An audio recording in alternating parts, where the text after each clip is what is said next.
Baik, Assalamualaikum warahmatullahi wabarakatuh. Waalaikumsalam warahmatullahi wabarakatuh.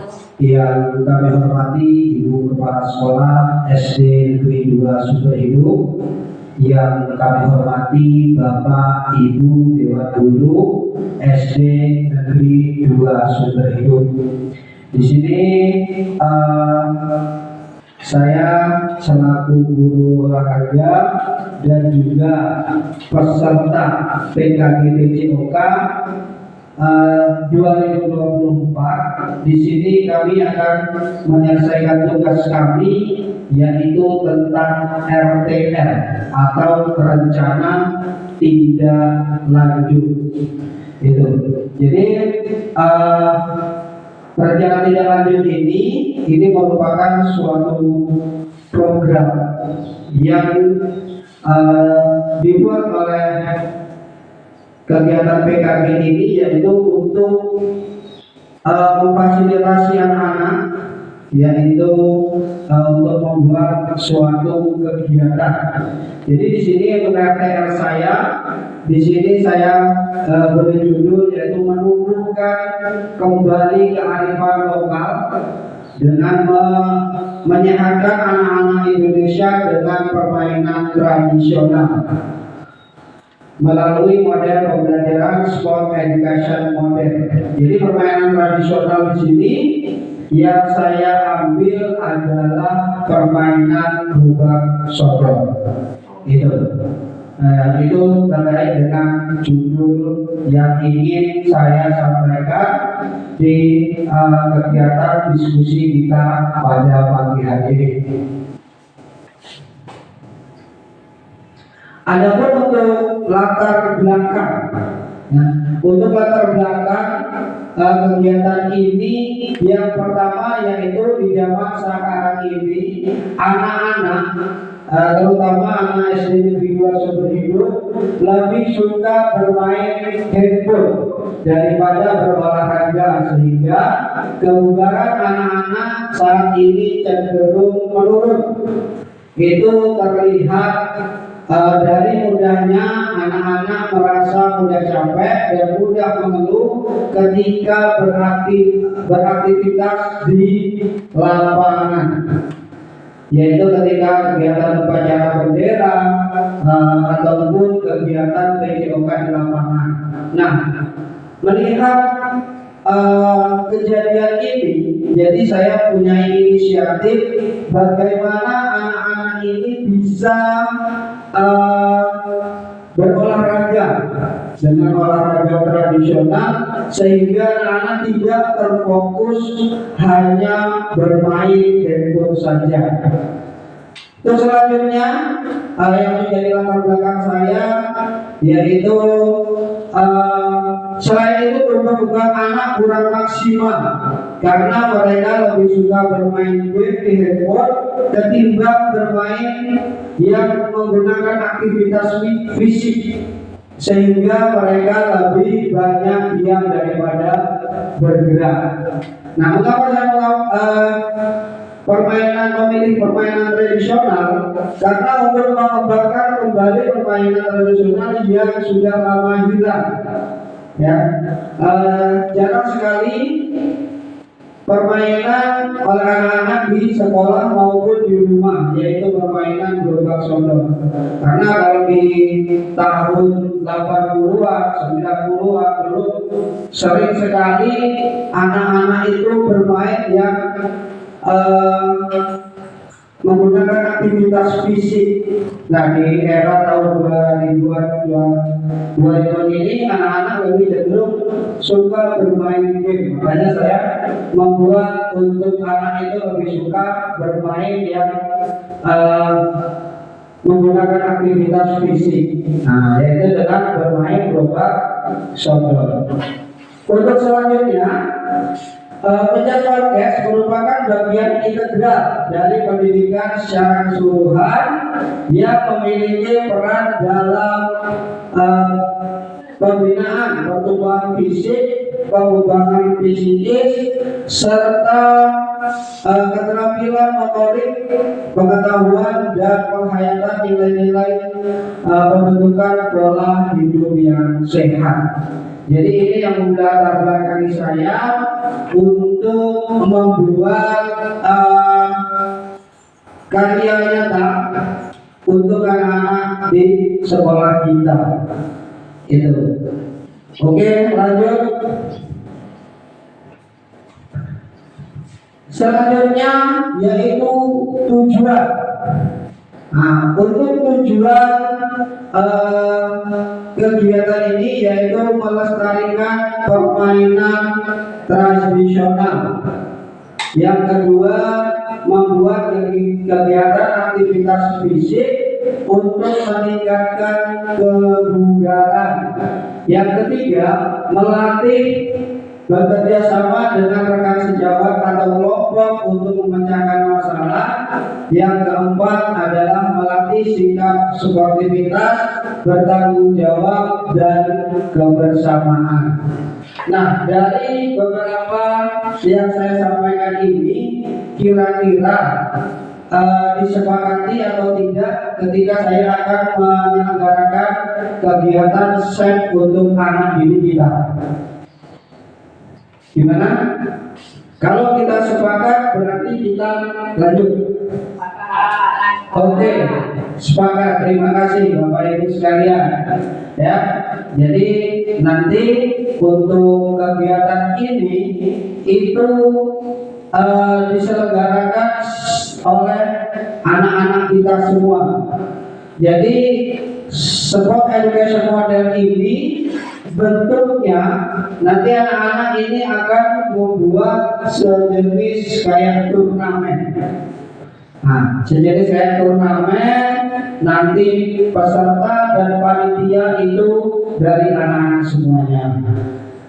Sehingga ini akan melatih anak-anak kita ketika nanti terjun di lapangan, minimal dia ngerti, minimal dia bisa ngerti dan paham, sehingga ketika anak-anak kita nanti terjun di lapangan, ada kegiatan Agustusan dan lain-lain, anak-anak kita sudah siap untuk menjadi panitia ataupun menjadi official team. Jadi banyak sekali nanti manfaat yang bisa diambil oleh anak-anak kita. Oke, kita lanjut.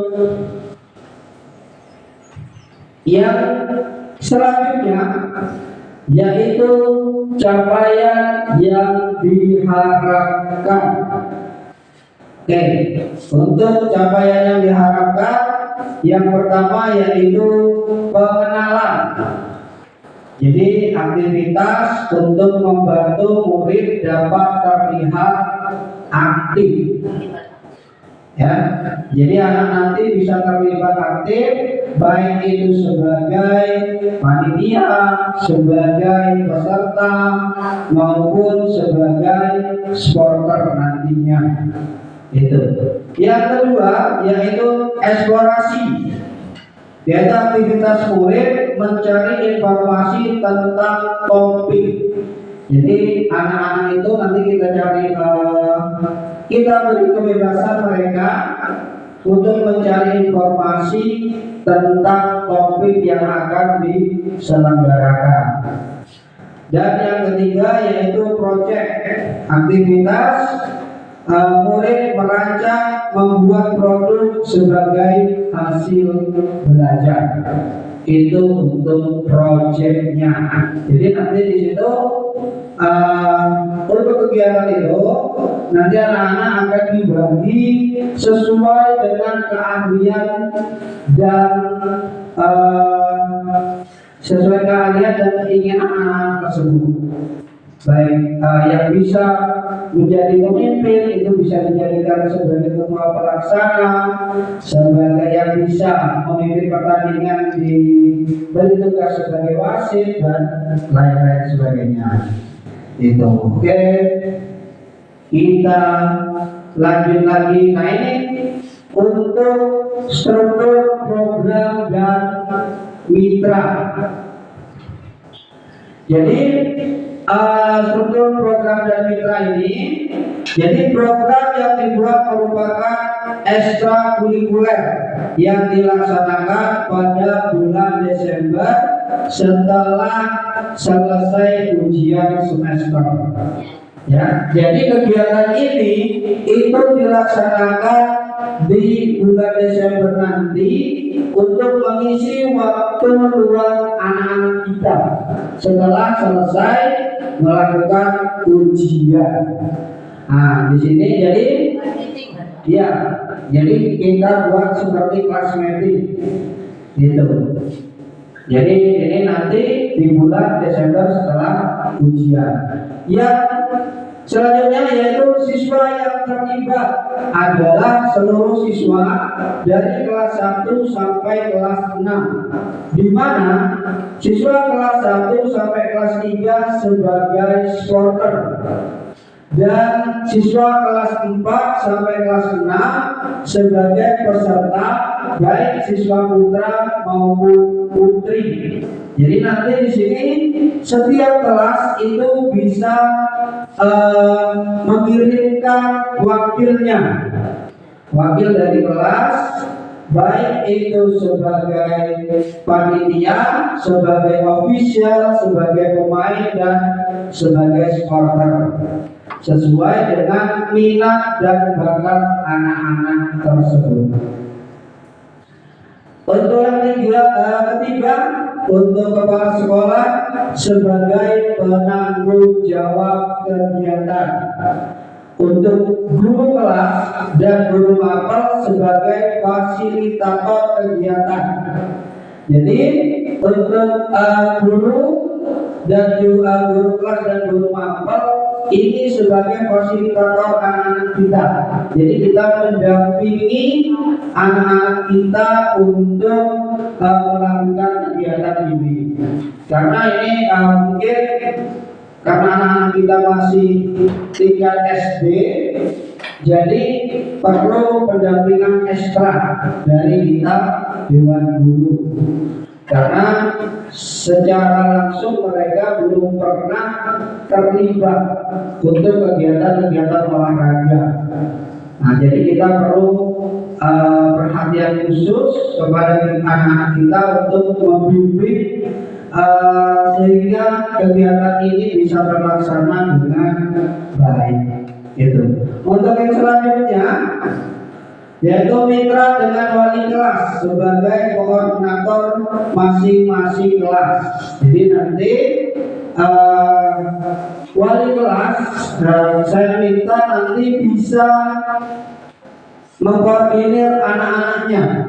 Nah, jadi karena wali kelas ini yang lebih paham kira-kira anak ini mempunyai keahlian di bidang apa.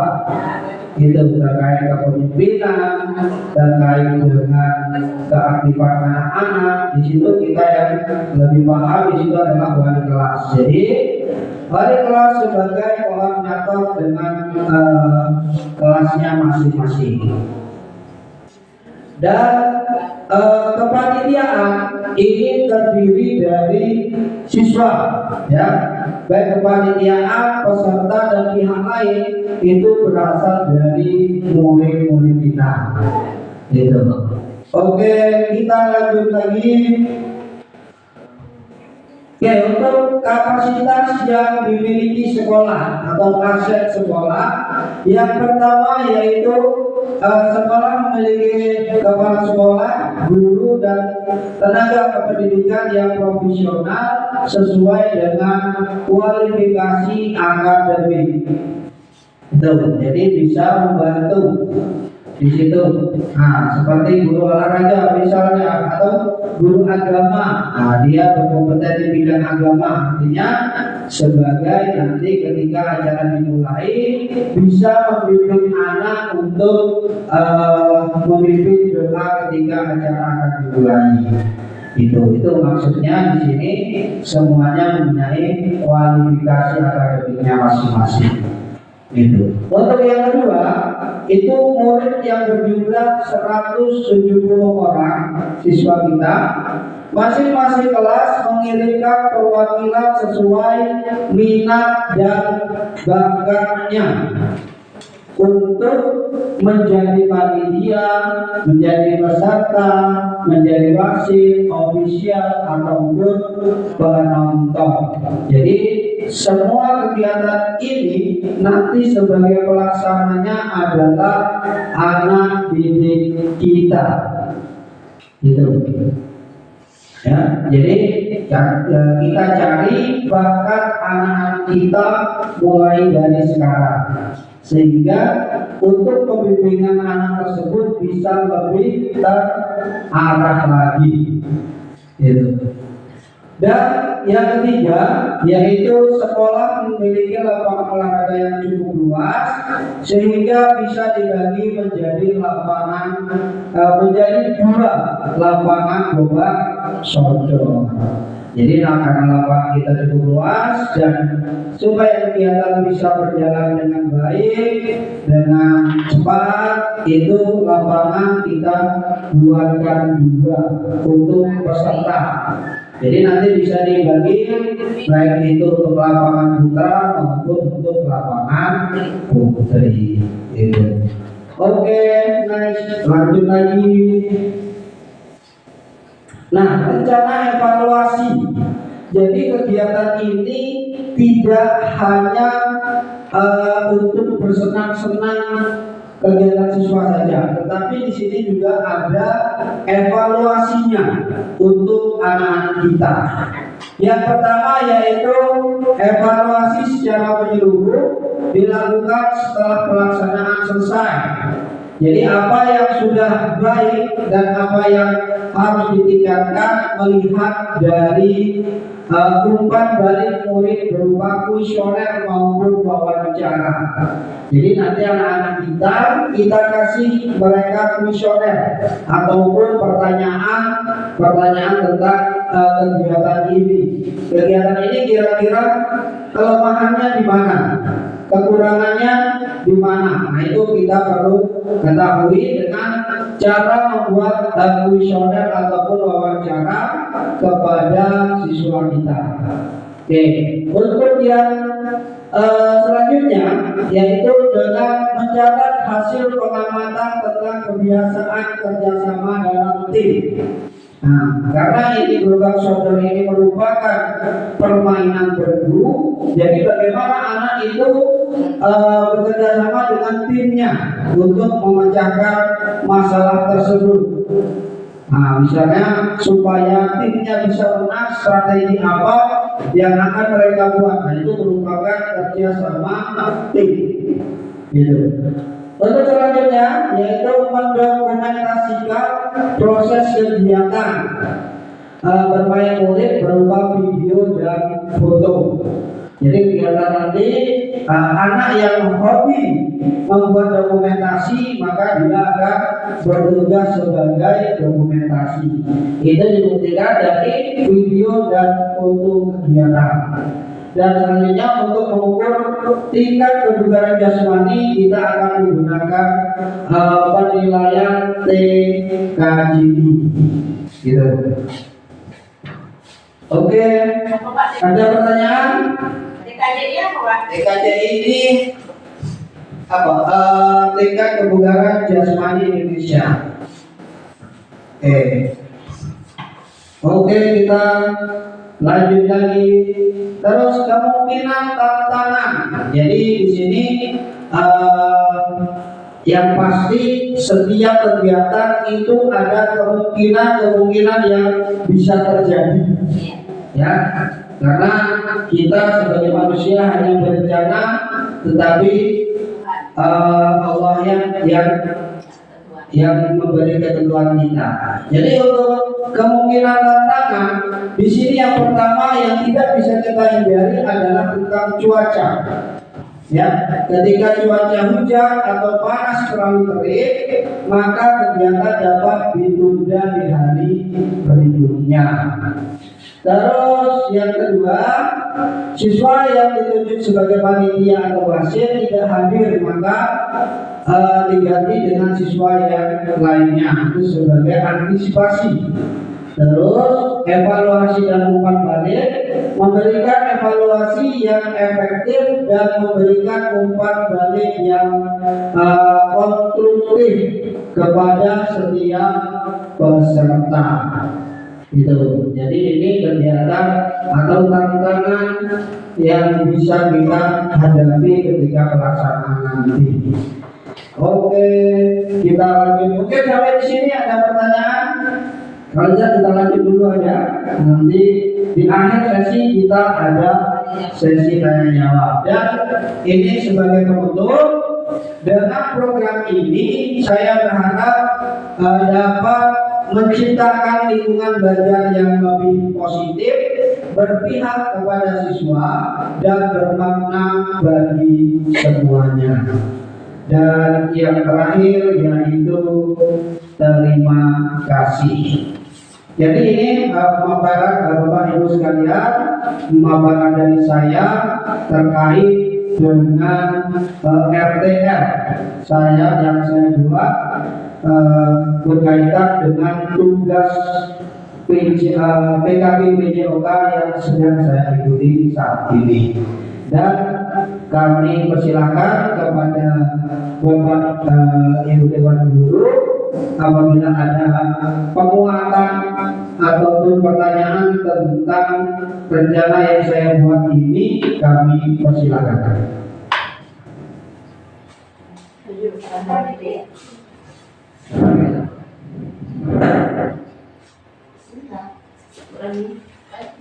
Silakan. Apakah ada yang ingin disampaikan atau penguatan yang ingin disampaikan untuk rencana kegiatan yang akan saya lakukan ini? Izin Pak bertanya. Iya. Ini kemungkinan tantangan ini apa kan? Saya mau bertanya itu, kalau misalnya siswa yang ditunjuk sebagai panitia, dia tidak hadir, misalnya wasit, berarti nanti siswa yang sebagai peserta semua itu harus bisa menguasai semua. Misalnya dia jadi wasit bisa, jadi penonton bisa, supporter bisa, semua bisa gitu Pak ya. Iya. Jadi anak-anak harus memang dikasih tahu, disosialisasikan gitu loh. Iya. Jadi oke Bu, terkait dengan tantangan itu Bu, jadi kita kan di sini kadang anak tidak hadir dalam ketika kegiatan akan dilaksanakan, sudah ditunjuk sebagai panitia, tiba-tiba dia tidak hadir. Jadi di sini kita akan mencari dari siswa yang lain yang kira-kira mampu, gitu. Karena kita tahu sebenarnya anak kita itu mempunyai potensi, tetapi kalau kita tidak gali dari sekarang, maka potensi itu tidak akan bisa keluar. Gitu. Mungkin pada awalnya yang namanya anak SD mungkin masih takut atau malu, sehingga potensinya dia malu mengeluarkan potensinya. Tetapi kalau dengan kita arahkan, kita bujuk, mudah-mudahan anak tersebut bisa ngerti dan mau. Gitu. Nah, itu menjadi tantangan kita memang. Oke, selanjutnya ada kami mohon penguatan dari Ibu Kepala Sekolah, Ibu Noralinia. Kami mohon penguatannya. Assalamualaikum warahmatullahi wabarakatuh. Alhamdulillah pada hari ini kita masih bisa melaksanakan kegiatan yang dilaksanakan oleh Pak Anto untuk kegiatan PKB PJOK ini. Di sini kami sebagai kepala sekolah beserta dengan guru mensupport untuk acara ini, untuk kegiatan ini. Coba kita mulai Pak dari sekarang. Semoga dengan adanya acara ini anak-anak kita akan lebih bertanggung jawab lagi dengan apa-apa yang kita bebankan atau kita suruh dia bertanggung jawab untuk dalam acara kegiatan ini. Jadi kita bisa melihat anak-anak yang mana yang serius, mana yang ada bakat, mana yang ada kemauan, ada yang malas. Jadi kita bisa melihatnya. Mungkin dengan adanya acara kegiatan yang pertama yang akan kita laksanakan ini akan lebih maju lagi ke depannya. Mudah-mudahan nanti untuk berikut-berikutnya dari acara kegiatan ini, pada waktu acara kelas meeting bisa kita buat acara dengan kegiatan yang lain. Mungkin tidak dengan sepak sodor atau dengan kegiatan olahraga yang lainnya. Kemudian mungkin dengan acara ini juga Bapak Ibu Dewan Guru lebih bersemangat untuk mendidik anak-anaknya, bersemangat juga dalam bekerja, dan semuanya begitu baik Bapak Ibu Guru, baik saya juga sebagai kepala sekolah. Coba dari sini ke depan kita membuat perubahan lebih baik lagi. Mungkin itu saja yang dapat saya sampaikan. Saya mendukung dan mensupport acara ini. Untuk di bulan Desember nanti kita adakan acaranya sebagus mungkin, sebaik mungkin, hingga terlaksana dengan baik acara ini. Mungkin itu saja Pak Anto. Saya tutup dengan ucapan wabillahi taufiq wal hidayah. Wassalamualaikum warahmatullahi wabarakatuh. Kami ucapkan terima kasih dan perlu kita kasih aplaus yang luar biasa dari ibu kepala sekolah kita, dan mudah-mudahan ini awal dari kegiatan ini sehingga berkelanjutan dan bisa menumbuhkan semangat kepada anak-anak kita untuk bisa menampilkan bakat-bakat mereka itu. Dan ada lagi mungkin sebelum saya tutup. Oke, kalau tidak ada, mungkin ini adalah pemaparan dari saya, dan saya apabila ada kata-kata saya kurang berkenan, saya mohon maaf dan saya mohon dukungan kepada Bapak Ibu Dewan Guru semuanya demi terlaksana acara ini dengan baik. Dan saya akhiri, billahi taufiq wal hidayah. Wassalamualaikum warahmatullahi wabarakatuh.